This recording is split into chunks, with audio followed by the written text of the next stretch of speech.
Hey, I'm here with Jerome, Sweeney, and Marena Sever to talk MLB. With a shortened season, the MLB has added 3 additional Wild Card playoff spots to each league. Starting us off with the American League and moving on to the National League, who is your pick to make the MLB playoffs as the number 8 seed? Let's start with Jerome. My pick for the American League starting there is the Minnesota Twins. Obviously, the Minnesota Twins were, at the start of the season, if it was a 162-game season, they were the favorite in the Central. Hands down, they are coming off of a home run record-breaking season.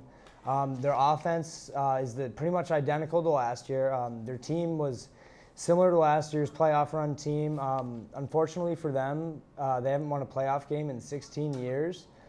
So a lot of fans were hopeful. You know, it's finally their year. You know, the pitching rotation will come together. They'll stay healthy.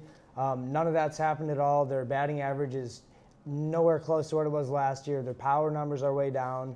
Their starting pitchers' ERAs, Barrios and Odorizzi, are both above 4.5 ERAs, which is just abysmal.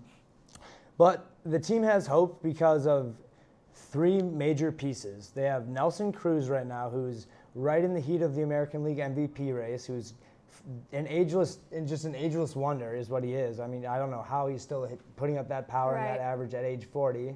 Kenta Maeda might be the best trade in Minnesota sports history if he can maintain his Cy Young, stay up in the top 2 in the Cy Young race. And then the best story in all of baseball is Randy Dobnak, who spent last spring training of 2019 as an Uber driver, and now he's leading the American League Rookie of the Year race for the Twins. And I think he's 5-1 right now, and he has a 1.73 ERA, which is just incredible. It's just an incredible number. Yeah, I mean, the Twins are still, I think, a great team, and you talk about Minnesota fans having hope. I think they can still have hope. Yeah, right. In my opinion, I don't think the Twins will fall to number 8. I think that number 7 wild card spot, that seed will go to an AL Central team because that top 3 is so competitive. And even if the Twins don't manage to finish first or second in the division, you know, they got to get Donaldson healthy. They got to get back hitting home runs like they were last season. But I just don't see another third-place team having a better record than them to knock them down to that number 8 team. So I don't think the Twins look like a team that is going to need to squeak into the playoffs as that number 8, which for me, that team would be the Toronto Blue Jays. Going into the trade deadline, which San Diego Padres absolutely won, by the way, but going into the trade deadline, I was expecting the Blue Jays to be buyers, especially for pitching, and that's exactly what they did. They picked up Taijuan Walker, Robbie Ray, which hopefully Robbie Ray can do more for them than he did for the Diamondbacks this season, but still a historically great pitcher, a great young team that would otherwise be a non-contender that now has the opportunity to contend for a playoff berth. And what's so great about these first rounds is in the playoffs is that they're only 3-game series. Right. Anything can happen in a 3-game series. Any team can win. Exactly. So not only do I think the Blue Jays are a great young team, 54 home runs on the season, which is the second most in the American League. I really do think that not only will they kind of sneak into the playoffs as an 8, but I think they're a team that potential Cinderella story in the playoffs. I absolutely could see them making a run. I love them. Vlad Jr., they got to get Bichette healthy coming back. But I don't know. And now that they've added a little bit more pitching, which hopefully will be good for them, I just really think they can do it. I think the best, most underrated player in the American League East this season has been Randall Grichuk. Absolutely. I think no one talks about him, and he has quietly had the best offensive season in arguably the American League, maybe the American League, and just no one talks about him. Yeah, and Teoscar Hernandez, too, leads the team in home runs, and you never hear about him either. So I just think the Blue Jays are a phenomenal team. I really think that they're going to squeak in there as the 8. I don't think the Twins will fall that low. But, yeah, it's going to be an exciting race for sure. Their team ERA is absolutely – it's under 4. So, that's, you know, their pitching is doing good. And then with the additions of all their pickups yesterday at the trade deadline, I think they're going to be very scary come October. Yes, absolutely. Okay, well, let's throw it over to the National League. So I'm curious to know what your thoughts are on that race. So, like I said before, it's a 60-game season. So, obviously, if it's 162 games, the Miami Marlins have no chance. You know, it's a rebuilding year, right? Right. But because at the start of the season, they missed 10 days for the pandemic. They were really hot when they came back. So now they find themselves at 15-15, and they are in second place, holding down, I think, the 6th seed right now in the National League playoffs. It's looking like they could legitimately be in the playoffs for the first time since 2003 here. because of the new playoff format and the pandemic. They're making good trades. Yesterday, Starling Marte from the Arizona Diamondbacks, they got him for not enough, to be honest with you, not enough. And but it comes with the cost because Jonathan Villar was their best hitter throughout the course of the season, but Starling Marte is a stud, and it's going to be ridiculous to see them in a playoff spot if they get there. I agree. They're definitely going for it, and so I will give them credit for that, but I just truly believe that they're going to get bumped. You can't make the playoffs when your best player is your manager. Maybe Starling Marte now, but the thing with the Marlins is that they're being carried by young pitching right now. They don't have a way around that. They didn't really, that's just what it is. But what I really like about that team is Miguel Rojas.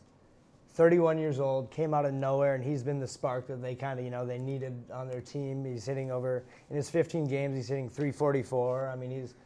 He's been their best hitter I'm glad that he's finally getting his chance, but they need more hitting. The pitching's fine, but they need hopefully Starling Marte can get them there, because if he has a tear towards these last 15 to 20 games of the season, and then he goes off in the playoffs, he's going to get paid a lot of money. Yeah, I don't know. I just think their pitching is it's just too young. You can make a playoff push with young hitting, absolutely, which is what I think the Blue Jays are doing. And I think young hitting is the reason why the Orioles aren't the worst team in the league right now, is because they have some young hitters that have really stepped up.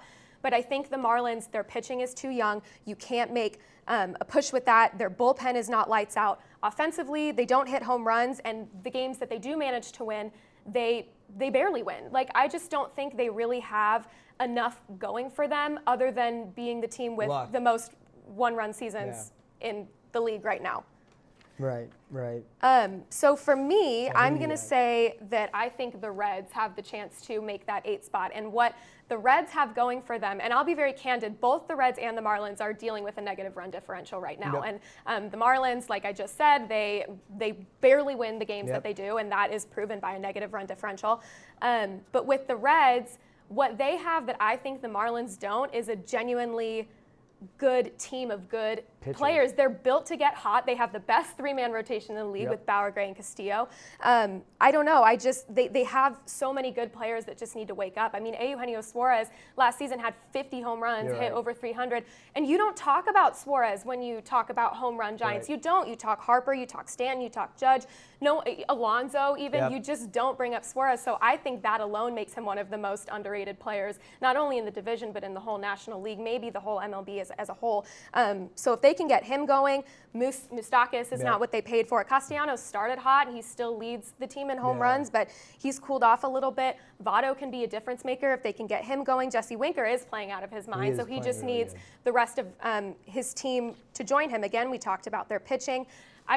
They have good players that haven't done anything. And I remember going into the postseason, we were talking about the Reds winning that AL Central, or that NL Central, excuse me. And we were saying also that the NL Central was going to be the division that was the most competitive with itself. And you haven't really seen that. It's actually been the AL Central, I think. So I don't know. Bottom line, the Reds are a team that is built to get hot, that's built to push themselves back up into that 8th spot. And the Marlins don't have going for them what the Reds have going for them. They barely win the games that they do win, and I just think they're not built for it.